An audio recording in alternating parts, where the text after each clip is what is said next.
important tips and resources for buying your home.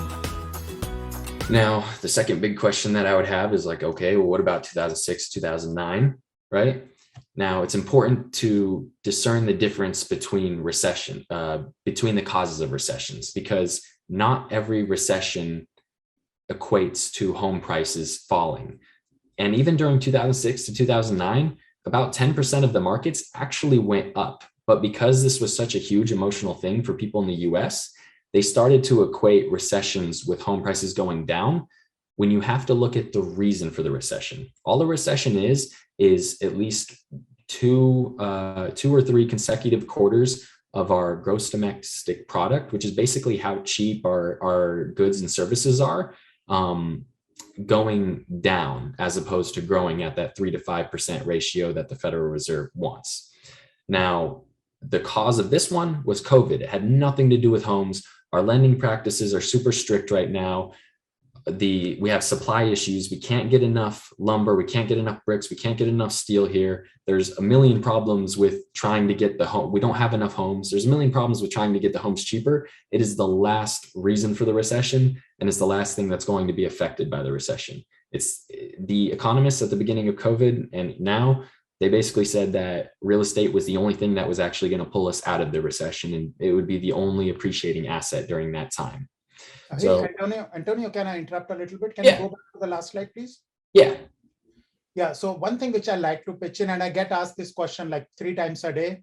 So if we go and look at Google and ask Google, hey, Google, Mr. Google, give me what happened to real estate market in all the recessions which have happened in United States in last 50 years. For example, if you ask that question from Google, you'll be surprised that every time US economy has gone into recession, the housing market has gone up. Because guess what happens? What happens in recession?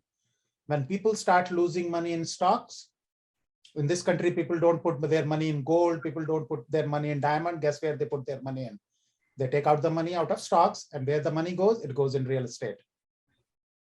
The only recession in which the real estate dropped down was 2006 to 2009, just like you said, Antonio. Yeah. And I think there was one micro recession, but it was like a tiny little one. Right. And the reason for this one, where the prices really dropped down, was because this recession was in fact caused by housing market because of some subprime loans. Yeah. This is the only exception to the real estate market versus recessions.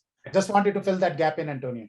Yeah. And it wasn't even just the subprime loans. It was probably about 30% the subprime loans, but it was probably actually 60 to 70% something called FONGO, which is fear of not getting out. So once a couple people had to let go of the properties, everybody started freaking out and trying to let them go. And we had overbuilt way too many properties.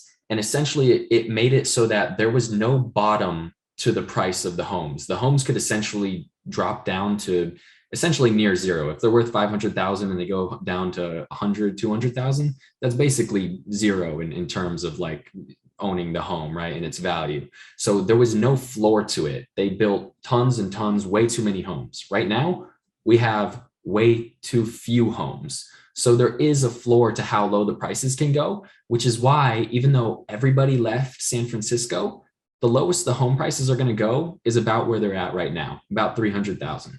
So if you go and purchase that home in San Francisco right now for 300,000, I can almost guarantee that in the next 5 years, it's probably going to be back up where it was before.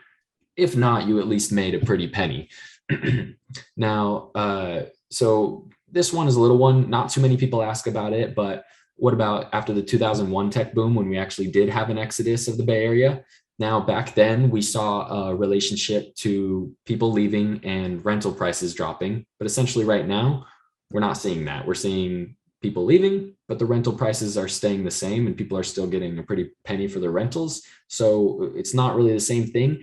And 2/3 of the people that migrated out of the San Francisco area, they migrate, or the Bay Area per se, they just inter-migrated. They migrated within the Bay Area down to San Jose, Santa Clara, Sunnyvale, Fremont, all these places down here, and only 1/3 actually left somewhere else. Most people wanted to stay. Join our weekly webinar, Call us now at 408-763-8131 or visit the link on the screen.